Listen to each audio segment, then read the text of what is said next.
Hi guys, welcome to Let's Learn. This is the third video on the topic Advent of the Europeans. Today we are going to discuss about the arrival and initial growth of the British. Sir Francis Drake was an English captain and slave trader. He carried out second circumnavigation of the world in single expedition. He did that in 1580. In 1588, the English defeated the Spanish Armada. Both these incidents encouraged the English sailors to venture out to the east. After the victory over Spain, the English wanted to get involved in the profitable eastern trade. They knew that the Portuguese earned high profits from this trade. So, aiming the eastern trade, a group of English merchants, calling themselves as merchant adventurers, formed a company. In 1600, Queen Elizabeth I issued a charter with rights of exclusive trading to the company named Governor and Company of Merchants of London trading into East Indies. This was the birth of the British East India Company. In 1608, Captain William Hawkins arrived in Jahangir's court, but the mission to establish a factory at Surat didn't succeed due to opposition from Portuguese. Hawkins stayed in Agra till 1611. Even though the English failed to establish a factory in Surat, they started trading in Masulipatanam. It was in 1612 that Captain Thomas Best of the British Navy defeated the Portuguese in the Sea of Surat. This act impressed Jahangir and he granted permission to start a factory. And in 1613, they started a factory in Surat. In 1615, Sir Thomas Roe came to the court of Jahangir as an ambassador of King James I. He came to conclude commercial treaty with the Mughals and stayed there till 1619. Even though he was unsuccessful in concluding a treaty, he secured a number of privileges including permission to set up factories in Agra, Ahmedabad and Broch. The growth of British in India was slow but steady. In 1632, the English got a golden firman, which is a legal permission from Sultan of Golconda to conduct free trade in Golconda. In 1633, English extended their trade to Odisha and started factories at Balasore. In 1639, British merchant Francis Day got permission to fortify the factory at Madras from the ruler of Chandragiri, and this later became Fort St. George. This fort is now used by Tamil Nadu government.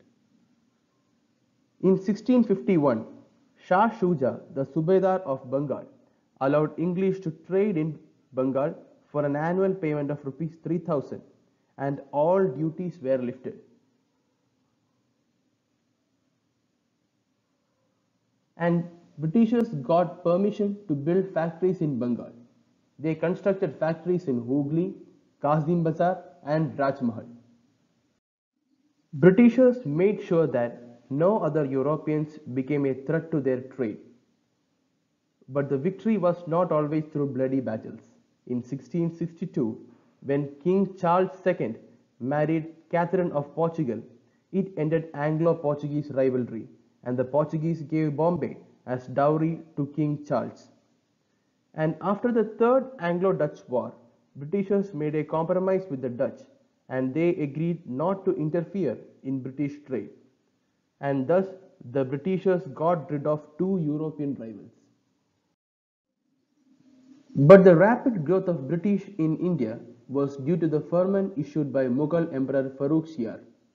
In 1717, an English mission led by John Sherman secured it. One of the main reasons why Farrukh Shiar was so supportive to the British was due to a British surgeon named Dr. William Hamilton. The Mughal emperor was having a swelling in the groin.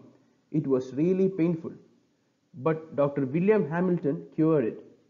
Farrukh Shiar was so happy and this time was properly used by British East India Company and secured the firman.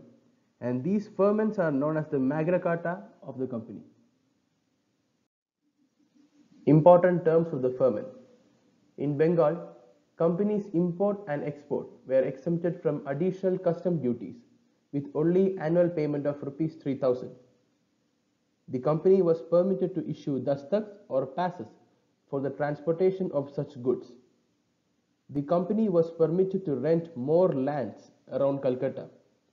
In Hyderabad, the company retained its existing privilege of freedom from duties in trade. In Surat, for an annual payment of 10,000 rupees, the East India Company was exempted from the levy of all duties. It was decreed that the coins of the company minted at Bombay were to have currency throughout the Mughal Empire. Now let's revise. In 1600, the British East India Company got established. In 1608, William Hawkins arrived at Jahangir's court to conclude a commercial treaty. 1613, after the defeat of the Portuguese, they started their first factory in Surat. In 1616, company started first factory in Masulipatanam. In 1632, company got golden firman from the Sultan of Golconda for free trade in Golconda. In 1639, company got permission to fortify its factory in Madras and it became Fort St. George. In 1651, East India Company got permission to trade in Bengal and constructed factories in Hooghly, Kasim Bazar and Rajmahal.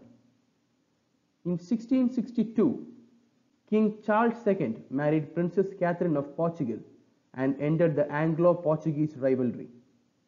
In 1717, Farrukh Shiar issued 3 important firmans, which was known as the Magna Carta of the company in India.